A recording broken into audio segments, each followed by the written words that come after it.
Item 2. Management's discussion and analysis of financial condition and results of operations. Trust stamp was incorporated under the laws of the state of Delaware on April 11, 2016 as T-Stamp Inc.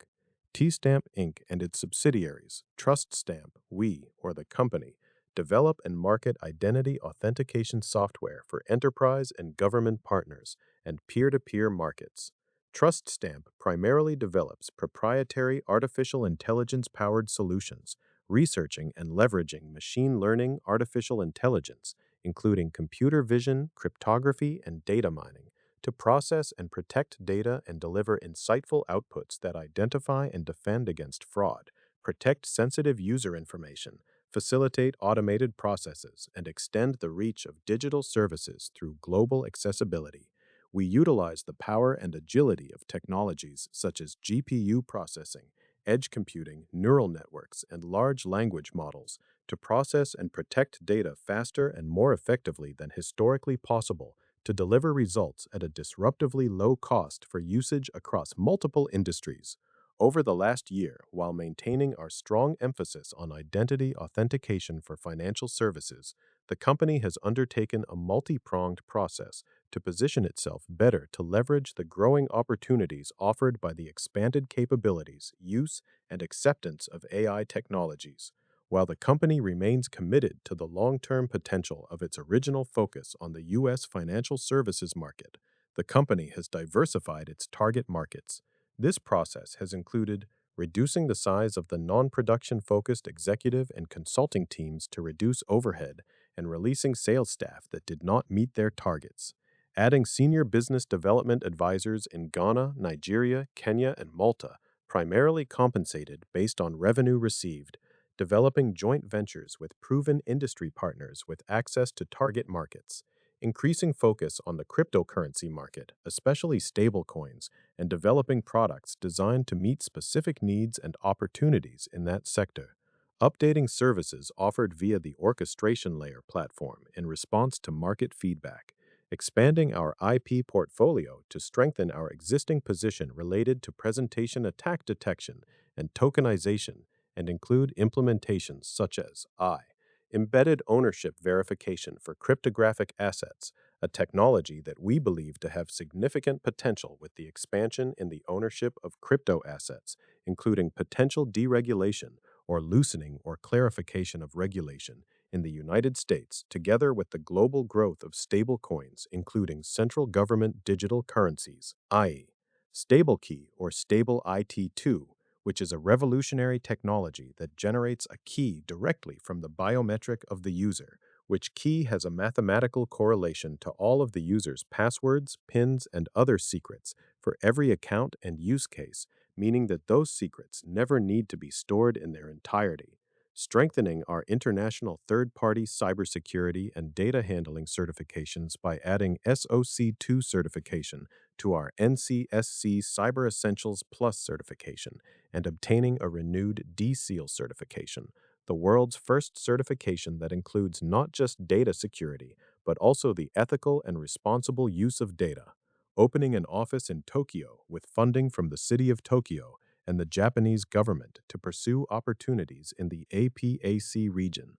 participating in the K-Startup Grand Challenge 2025, South Korea's premier acceleration program for innovative foreign startups. Backed by the Ministry of SMEs and Startups, the program supports high-potential global technology companies in establishing a presence in South Korea and expanding across the broader Asia-Pacific region, establishing go-to-market partnerships with partners in Nigeria and Ghana, participation in the Trust Valley program in the Geneva region of Switzerland, participation in the Founders Arena Wealth Management program. On March 6, 2026, the Board of Directors accepted the resignation of Andrew Scott Francis as a director of the company to allow him to have a greater focus on serving as the newly appointed CEO of the company's African operations. This was documented as part of a unanimous written consent by the Board of Directors, including Mr. Francis. Mr. Francis will continue to serve in his position as Chief Technology Officer of the company, as well as continue to attend meetings of the Board of Directors in a non-voting ex officio advisor capacity, Concurrently, on March 6, 2026, the board of directors of the company, after receiving a recommendation from the Nomination and Corporate Governance Committee, elected David Kermey to the company's board of directors as a Class 3 member. Mr. Kermey will also serve as a member of the Compensation Committee of the Board of Directors. In March 2026, we announced the completion of two strategic transactions intended to expand our capabilities in cybersecurity, risk, compliance, and related trust and security solutions. Effective February 26, 2026, we acquired 100% of the outstanding share capital of LexVerify Limited, and effective March 9, 2026, we subscribed for a 50% ownership interest in Cyberfish Cyberpsychology Solutions Limited. We believe these transactions strengthen our position in the data security and fraud market by adding complementary technologies and domain expertise. LexVerify brings experience in risk, compliance, and privacy-related solutions, including applications involving large language models, while Cyberfish contributes expertise in crisis simulation and business disruption scenario training. We believe the combination of these capabilities with our existing AI-powered trust, identity, and security solutions may create opportunities for product development, enhanced client offerings, and cross-selling across industries with significant security, compliance, and operational resilience needs. Both LexVerify and Cyberfish participated in accelerator programs associated with the UK National Cybersecurity Centre, and we believe these relationships reflect the relevance of their technologies to cybersecurity resilience. We also expect these transactions to enhance our leadership resources and support our broader strategic growth initiatives. Trust Stamp's biometric authentication, liveness detection, and information tokenization enable individuals to verify and establish their identities using data derived from biometrics. While individuals in this market lack traditional means of identity verification, Trust Stamp provides a means to authenticate identity that preserves an individual's privacy and control over that identity. The ATD market includes federal, state, and municipal agencies for both criminal justice and immigration purposes. Trust Stamp addresses the ATD market with applications built on Trust Stamp's privacy-preserving solutions, allowing individuals to comply with ATD requirements using ethical and humane technology methodologies. Trust Stamp has developed innovative patented technologies for use in the ATD market, encompassing biometrics, geolocation, and tokenization, as well as a proprietary, tamper-resistant, battery-free tap-in band that can complement or replace biometric check-in requirements and provide a lower cost and more humane alternative to traditional ankle bracelet technology. In December 2024, we announced a go-to-market agreement with a leading provider of software solutions to the U.S. federal government. Based on the priorities of the current administration and express funding provision in the 2026 Appropriations Bill, the company and its partner are actively communicating with the government on opportunities to implement the company's technology for identified and funded needs, but no substantive progress is anticipated until there is an approved appropriations bill for the Department of Homeland Security. The company announced a biometrically secured proprietary non-custodial software wallet in December 2025, which will be able to function as both a wallet directly managing access credentials for digital assets and as a wallet of wallets. The wallet will be offered directly to end users and financial institutions. At the end of December 2025, our R&D team delivered a minimum viable product, MVP, of our stablecoin-focused wallet of wallets, WOTM, and we signed an LOI with a fellow NASDAQ company for a first deployment. During January 2026, our Director of Innovation relocated to Switzerland to participate in the Trust Valley program and identify opportunities in Switzerland for our stable key technology and WOW. Final design of the WOW wallet awaits clarity regarding the influx legislation related to the ability of stablecoins to pay interest or similar returns. While our WOW product has not yet been taken to market, it offers advanced capabilities and utilizes proven proprietary technologies.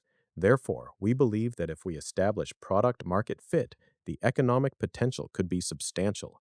We have for several years recognized the potential of our technology in healthcare-related use cases, and during 2025, we advanced these efforts from exploration toward commercial implementation. We currently have a revenue-generating commercial implementation with a Malta-based company that also operates in Dubai. In addition, we are in advanced negotiations to deploy our technology for an international pharmacy and primary care group in the European Union and MENA region, and are in discussions with a well-established EU hospital group regarding a telemedicine partnership in Africa. Trust Stamp participated in financial inclusion projects in Africa for a number of years through MasterCard's previous implementation of our technology, and we established a regional R&D center in Rwanda in 2021 to focus on ensuring equity in the development and implementation of biometric technology in Africa.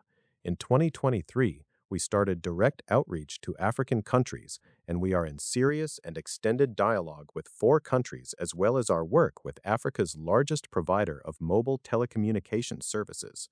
With the assistance of the MasterCard Lighthouse Massive program, we intend to build upon this work to maximize the opportunities to meet the critical need for secure identity programs for both governments and NGOs, and have established go-to-market focused agreements with partners in Nigeria and Ghana. Our multi-year investment in the African market has progressed from market cultivation to revenue generation. In January 2026, we received our first purchase order for the use of our irreversibly transformed identity token, IT2, from an African telecommunications company situated across a dozen African and Middle Eastern markets and serving hundreds of millions of subscribers. The initial purchase order is for the IT2 in a specific market, but based upon our customers' communications, we anticipate both the geographic scope and product range expanding in 2026. We are also in discussion with another major telecoms provider in Africa for similar services and are making progress towards an agreement. Based on these 2 engagements and market discovery, we will be actively pursuing similar telecoms opportunities in other African countries and elsewhere.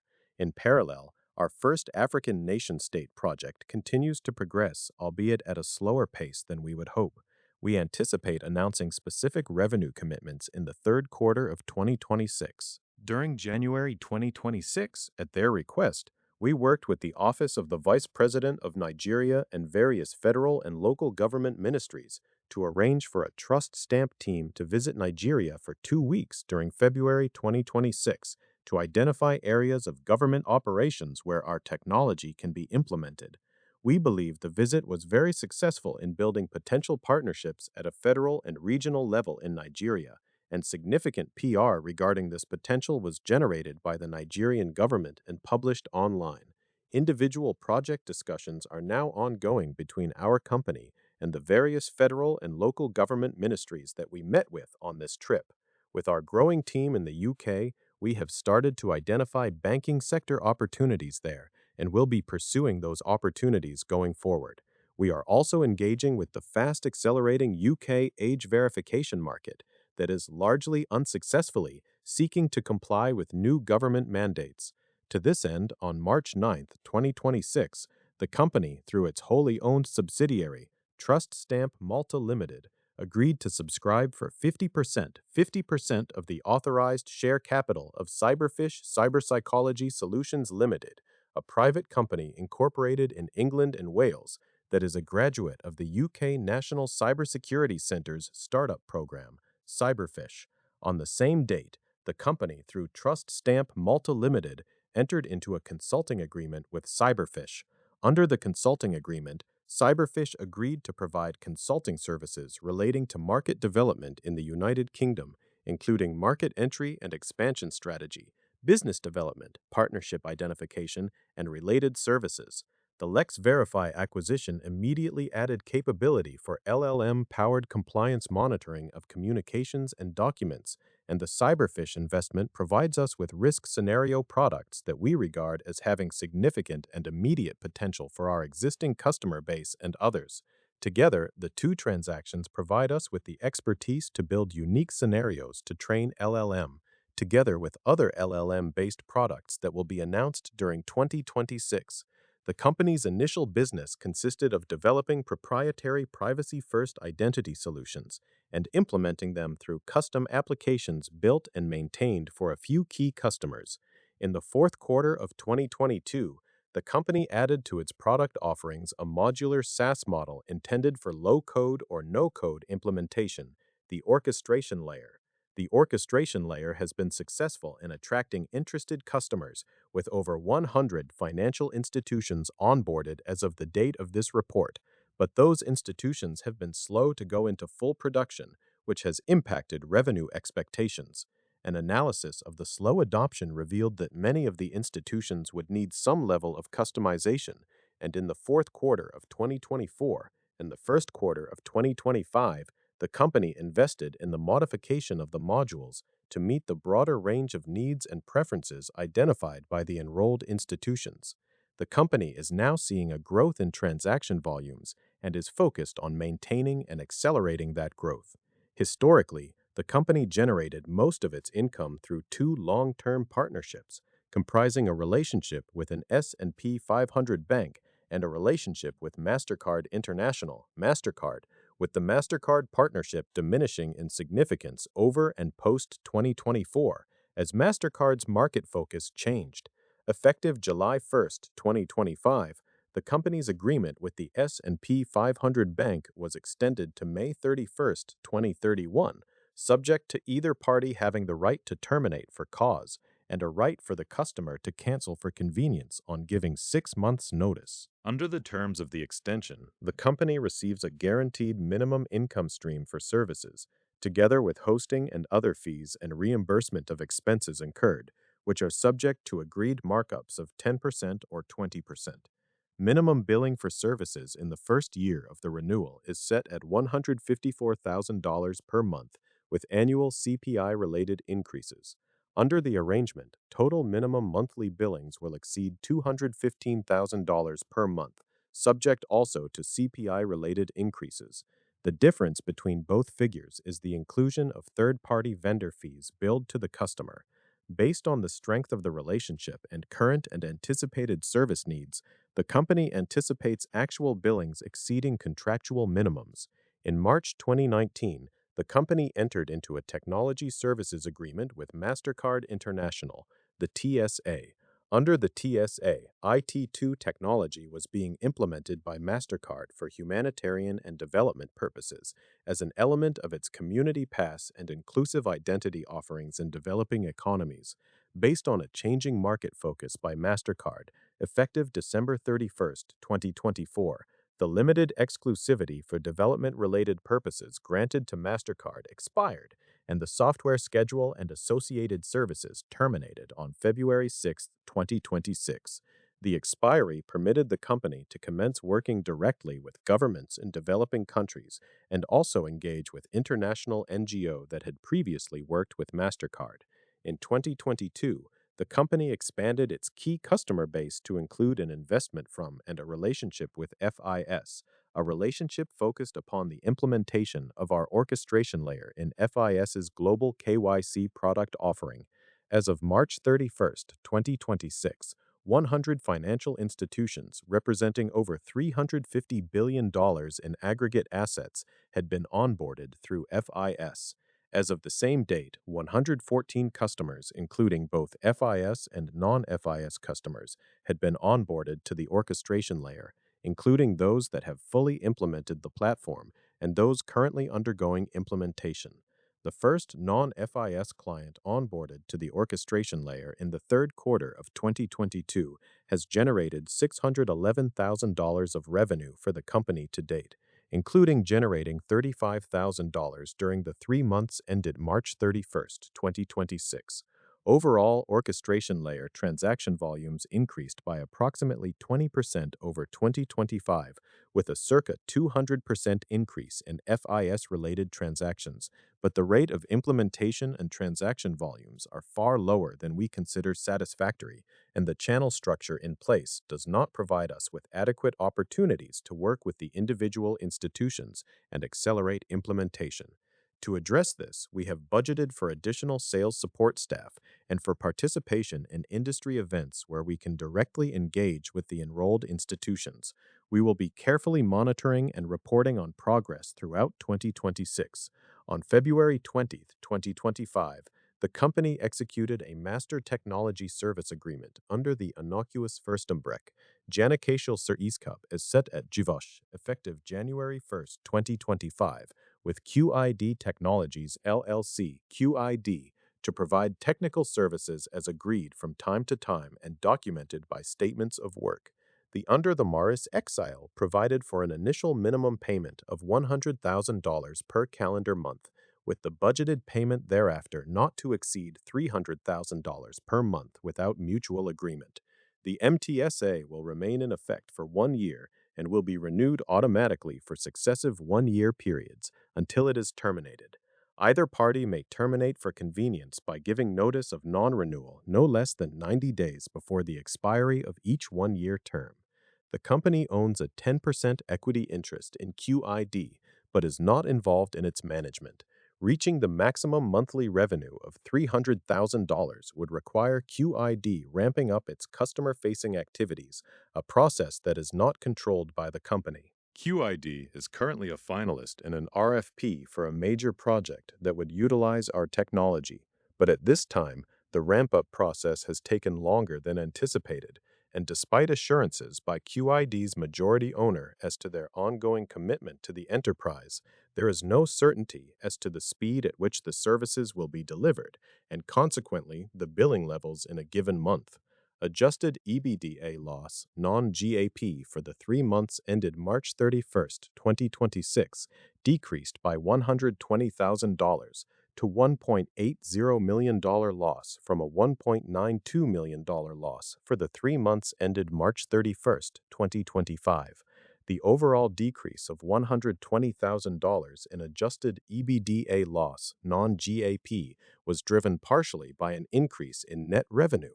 The majority of the increase in net revenue during the 3 months ended March 31, 2026, was attributable to the company's S&P 500 bank customer, resulting from the company entering into a contract amendment with this customer.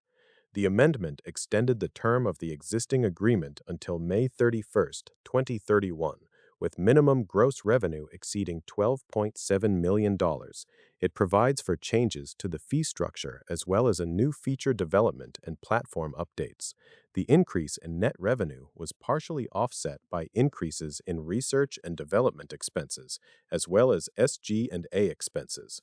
The increase in R&D expense was primarily driven by an increase of $160,000, primarily due to higher personnel-related costs associated with the expansion of the company's development team and annual merit adjustments that took effect in June 2025. This figure also included $82,000 related to the re-engaging of personnel from 10 Clouds to assist the company's development team support the company's WoWow project. Meanwhile, the increase in SG shifting expense was driven by a $170,000 increase in salaries, stock-based compensation, payroll costs, and sales commissions during the 3 months ended March 31, 2026, compared to the prior period. During the 3 months ended March 31, 2026, net revenue increased to $757, or a 38.75% increase from the net revenue of $545,000 for the 3 months ended March 31, 2025.